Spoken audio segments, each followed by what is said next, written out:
for anyone who's running a business and physicians especially, you need to take time to care for yourself, because whenever you get clear and you take a break and you have gratitude, you have a higher level of confidence coming in, and people follow people with confidence. They rally around them.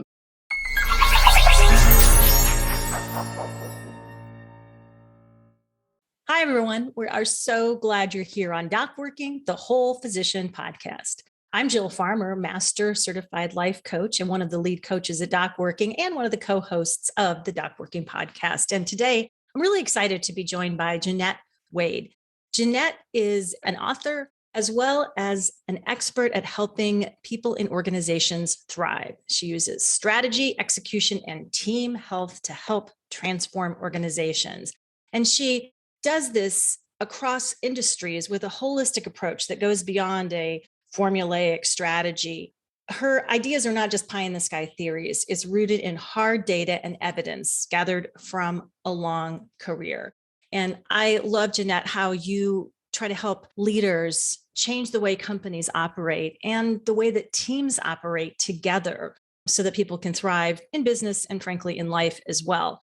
And I think this is important for physicians specifically, because I hear all the time from physician clients that if not coming from sort of a business or corporate background, they sometimes feel like they don't have that training or development in how to be good leaders or how to help facilitate that thriving team mentality, and that you talk about in your latest book, The Human Team. So what do you notice in healthcare organizations and with physicians that their needs are that can be helped by the work that you talk about in your book? Yeah, what I'm finding is that physicians and those types of practices struggle with a lot of the same things almost every organization and even small business struggles with. And really, ineffective people, sustaining engagement, retention, having enough time and attention to give to the people, just wondering how to do tough people decisions and when are they going to find the time to do that. So the struggle with people is real. And almost every business or medical practice or any organization that has a few people in it struggles with it because people show up, right? I mean, they show up with their nature, and we don't have time for that. And we try to do things to the best of our ability within what little bit of time we have to nurture different outcomes. And we try to do all of the business things we do learn, and something's missing. And people now are finding out that missing thing is causing a lot of stress and tension and strain in their organizations. In fact, I was listening to an interview of someone yesterday talking about nurses and the strain and tension and other medical practices as well, just with COVID and everything going on. And they're just not getting their needs met. So there's been an exodus or an exit of, nursing going on because these needs haven't been met. Yeah, it's a real challenge. And I often will have physicians come to me who have either standalone practices or are working in hospital settings in their division. And I hear a lot of, everything would be okay if XYZ person or people would just do X. Yes. And there's a lot of wailing and gnashing the teeth about just wishing that other people sort of would be different than they are, or particularly behaving differently than they are. And so you talk about in The Human Team this idea of an adaptable blueprint that leaders need to be thinking about for gaining better control of team dynamics. That isn't just, I wish people would act differently so things would work better. Can you talk a little bit more about that? Absolutely. Yeah. Wishing and hoping is not a strategy for sure. And basically what was discovered through research, observation, and being with, tons of teams, probably almost 600 full day sessions right now with leadership teams at small organizations. And some of them are medical practices or veterinary practices. And this framework of getting 6 facets of human needs met actually helps you increase the odds of multiplying the effect from people, getting return on individuals, and honestly, just the key to healthy functioning teams. And we've moved from this industrial economy about 100 years ago, right, that we used to have, into this service and people economy. And many of us haven't adapted into that well enough to get these human needs met so that our teams are really, truly functional. You really want peace of mind. You get these 6 things right, these 6 facets of human needs, which are clarity, connection, contribution, challenge, consideration, and confidence. And running your practice, running your business becomes easier because the people are able to fully self-actualize as a team. So Maslow talked about individual self-actualization and getting fundamental needs met. What we haven't done successfully for organizations say, how does that work with communities, teams, organizations, groups of people? And that's what this does. So let's talk a little bit, if you don't mind. I think the 6 facets of human needs are so helpful because we sort of have this idea, yeah, everybody's got these human needs, but to really identify them in the C's, as you did, can we just go through each one of them briefly and talk about what you mean by helping to make sure that those are actualized in a team setting briefly? Yeah, no, absolutely. The first one was clarity. And in a team setting or any group of people, if we lack that clarity, it's like being in the fog. They get confused, they make assumptions, they go the wrong directions, and we get frustrated by them if that need isn't met. So, making sure that we're giving them proper context or purpose or the why we're doing things, giving them the information they need to be able to do their jobs well with absolute clarity, without a doubt, because the cost is high. When we don't have clarity, we tend to have conversation failures. We assume and they assume that we all understand each other. And conversation failures on average cost us about $5,700 and about 7 days of time. We've all done it. We've all said, hey, could you do XYZ? Thinking that they understood us, only to find out that they wasted a lot of time or they procrastinated. They didn't do anything. They didn't do it the way we thought they were going to do it. And then we had to readjust and wasted time or cost was spent. So clarity is absolutely a need. We all have a need to be clear. I just had a practice talk to me on the phone last week about one of the practice leaders on the leadership team wasn't clear on what the organization wanted them to focus on the leadership team. They understood their role as doctor, but they didn't understand, what am I supposed to do to help run this business? And what do you guys want from me? You threw me on this team and now I'm not sure what to do. And they've been making it up for 6 months. So they cost a waste of time for that doctor's billable hours, but also not getting the results they wanted from that person joining the team. Oh, great example. Okay, what are some of the other facets and how they impact team dynamics? So the second one is becoming more important if you're worried about this attrition and you want more retention on your teams because talent is difficult to get now. The connection facet is really that humans need to belong together. They need to feel loyalty and connection to each other. And when we get that, we're retaining them.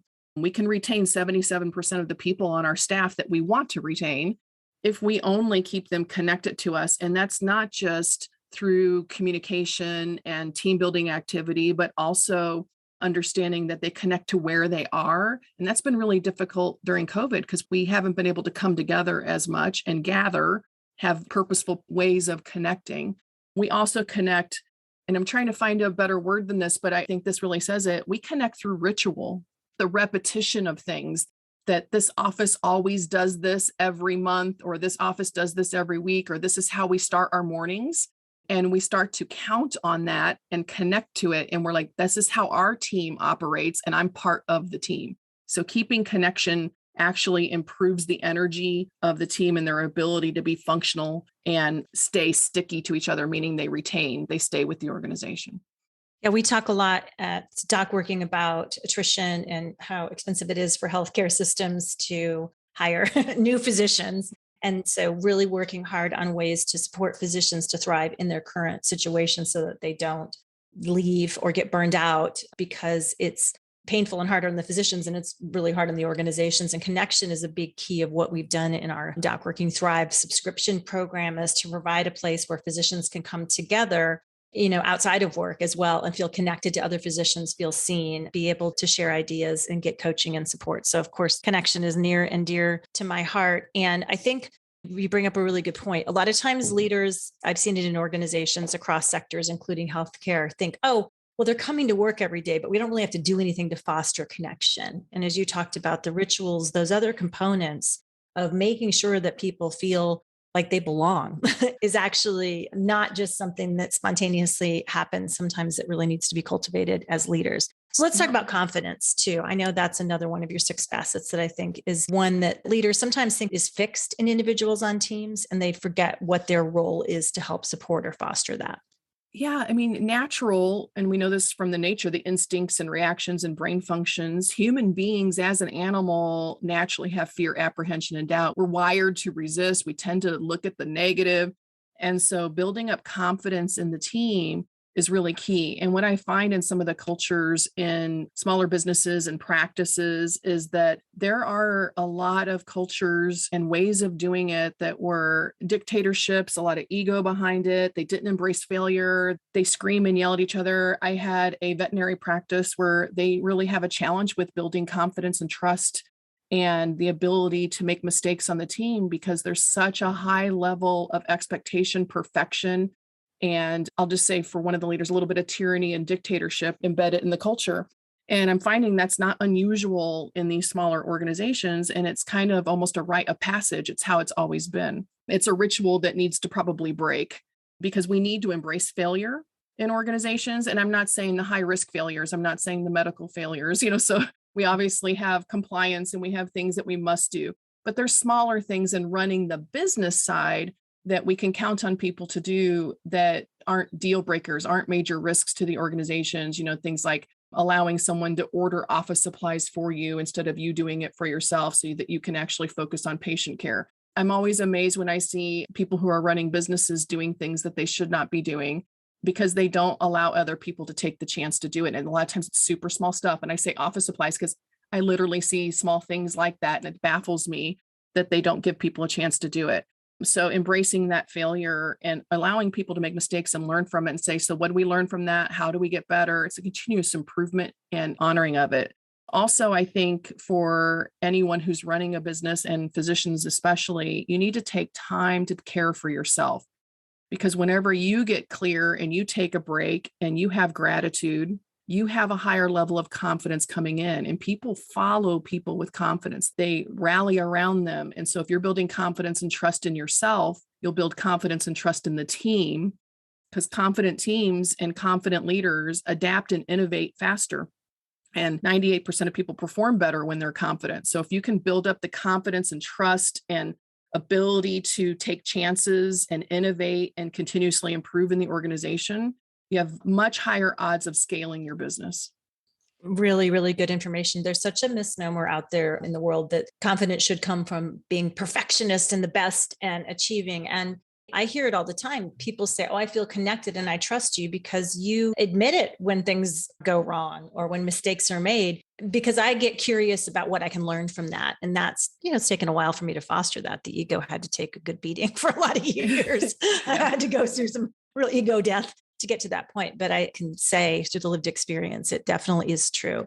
Okay, the last few of these 6 facets, let's talk about contribution. What do you mean by that? So contribution, I'll just sum it up by saying there's so much to getting people to contribute. They need to contribute to their highest, best use, their natural skills and abilities. Sometimes we have people contributing in ways in which they're not naturally able to do it, and it frustrates them and they fail. So when they can't contribute, they're distracting. And we've seen that they gossip on the corners or they're detracting from the team. We want to tap into everyone's natural abilities as much as we possibly can. But probably the biggest takeaway is to know that the size of the team matters. Too often we'll form, these partnership structures and practice structures that have way too many people in the room making decisions. And because size matters, not everyone can contribute. So if you think about a rope pool, which was researched in the Ringelmann effect, if you put one person on each side of the rope pool, they each contribute at 100%. The more people we add to the rope pool on each side, the less their contribution was. It went down percentages until it reached about 7 or 10 people on each side. There were literally at least one person on each team that weren't pulling at all. They weren't pulling their weight. And those are the ones we get frustrated with because we kind of know it, but we can't tell because we're all absorbing the work and making it happen. But I think the biggest thing within physician practices and for doctors is that empathy evaporates beyond team sizes of 15. And so it's just the natural grouping and your teams will start to fall apart and break apart. So if your practice is at 15 people or greater, you're not able to be empathetic with each other, which means that you're not also able to be empathetic with your patients and people you serve. So the solution to that is to create smaller teams within the organization so that people do have a place to contribute and to feel like they have some connection to the greater good of the organization. People tend to contribute at higher levels if the team size maintains around 3 to 7 people, which is Yeah. why you'll hear a lot of times people say we create pods. So I have a physician, a nurse, and an assistant that work together, and they're a pod. So they'll not only build a stronger level of connection and loyalty to each other, but they'll also fully contribute because they learn how to capitalize on each individual's unique natural ability and highest best use. Excellent. Let's talk about the last two. Consideration. What do we mean by that? Consideration is probably the biggest one for this audience today, especially after listening to the 2-hour interviews about nursing shortages and why they're leaving. I mean, there were a lot of things around salaries and pay, but the vast majority of the feedback they were getting in all the interviews was that they don't feel regarded or considered as human beings, that they're not being seen and appreciated. They're not being acknowledged for all the extra effort being put in. And I think that that's with every job I'm seeing right now. I mean, we're seeing it in fast food. I pulled up to a restaurant yesterday and they had surprisingly closed the day before because of a lack of staffing. And the note said, we all quit because we weren't being appreciated. So, and that's just in my own local backyard. And I know I've seen news stories. So we're not robots. Human beings need to be appreciated. You must take time to be thankful and grateful. Otherwise, they will leave. 66% of people leave because they're not appreciated. And that's been a statistic for years, even pre-COVID. So human beings are not human doings. You must acknowledge their humanness and who they are as a whole person and what's really going on and listen carefully. And if you can understand their language of appreciation, some people like words of affirmation, some people like gifts, some people just like high fives. So understand how each person likes to be appreciated and give them that, and you will see more result and return and multiple effort. Fantastic piece of information for everybody. And then let's talk about challenge. There's, I think, again, another misnomer is that people are working along to get to the point where they can so that everything's easy. And it turns out there's diminishing returns once things become too easy for us. Talk more about that. Absolutely. When we're not challenged as human beings, we get lazy brains, and basically means we get complacent. We get, well, this is the way I've always done it, right? We get that kind of thing. We don't get into a growth mindset. We don't adapt or change very fast. And challenge is really key. Now, what you'll find is people resist, as leaders and business owners, resist challenging people on their teams because they're worried. Well, they're already busy. They already feel challenged. I don't want to create conflict. And that's really not what we mean by challenge. I'd like for you to kind of think about it as I got to put on a coaching mindset. I got to think about the best coach or teacher I ever had and how they challenged me to be better than I ever thought I could be, and put that mindset in and just, give them a shot at doing something bigger, better, and more masterful than they did before. You'll get a little bit of resistance. You want to make the challenges just the right size and just kind of stair step them up, because I've coached and challenged people, as I'm sure you have, Jill, and they have a resistance. I'm not sure I can. I don't know if I want to do it. Why are you making me do this? They've said things like that. And I said, could you just do this one small thing to give it a shot? And inevitably, they come back 3 months, 6 months, a year later and say, I'm so glad you pushed me. I'm so glad you challenged me. I'm so glad you coached me, or you said that, because I didn't want to do it, but I needed it. And so that's why it's a need. It's a need to be challenged. We all want to improve. We all want to get better. We all want to level up. And great leaders, great managers of practices get us out of complacency. They say we can do better. COVID was a great complacency shaker. It was a great way to challenge us, but now we're burning out. We really need to balance out all 6 C's. If you're not getting all 6 met, you're not maintaining clarity of focus, of purpose. You're not maintaining a connection. If you're in a rural area, keeping the physicians connected to the community so that they don't want to leave and go to another place, helping everyone fully contribute might mean that they need to take a few breaks and recesses on the brain so that they can come back in and contribute. I know I can't contribute fully if I haven't gotten a good night's sleep. So sometimes we need to look at those things. Being coaching mindset and challenging each other, we come together through challenge. We all build bonds through challenge. Really appreciating everyone's effort and giving them what they need in order to feel regarded, and building up the confidence of the organization that we could do anything will multiply the effect, help you scale. You'll be more peaceful about how the group's coming together, the team is functioning, because people will show up in a much better place. Oh, just beautifully said. And I just had the situation coaching a chief of surgery recently, and there was a lot of confusion. This is a great human being really trying their best, but they either thought challenge meant testing.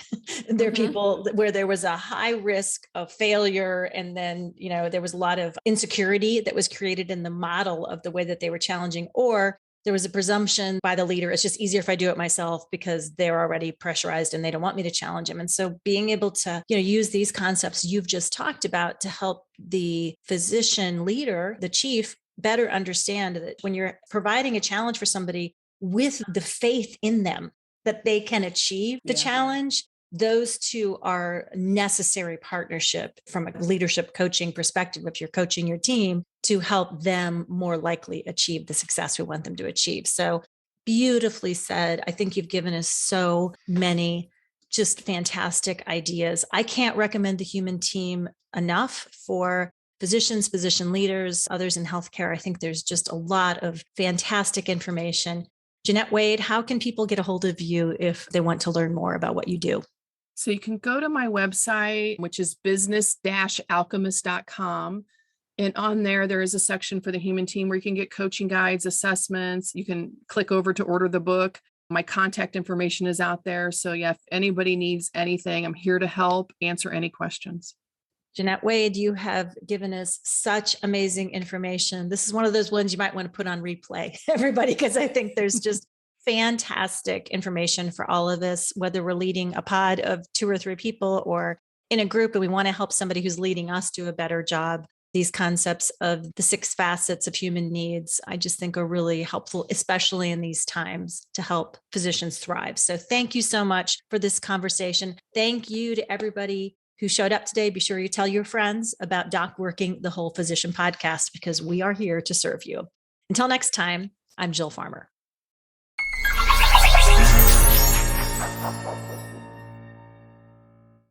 As a busy physician, you're managing a lot. A lot of people depend on you, your patients, your colleagues and staff, your family. To get up every day and do all of the things that you do is an accomplishment. But when is the last time you stopped and thought about, where am I going with this? What would I like to see for myself in 1 year, in 5 years, in 10 years? What if you had a group of experienced coaches and a community of physicians there to support you, to help you figure out what matters to you, not just at this point in your life, but going forward this year, next year, indefinitely? What if you had that support to help you find the way to integrate what matters to you in your career with what matters to you outside of work? If that sounds appealing to you, our program Doc Working Thrive may be just for you.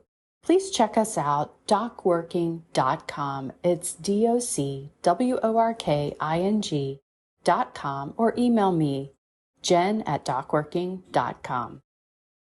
This is Amanda Taryn. I'm the producer of Doc Working, the Whole Physician podcast. Please don't forget to like and subscribe, and thank you for listening.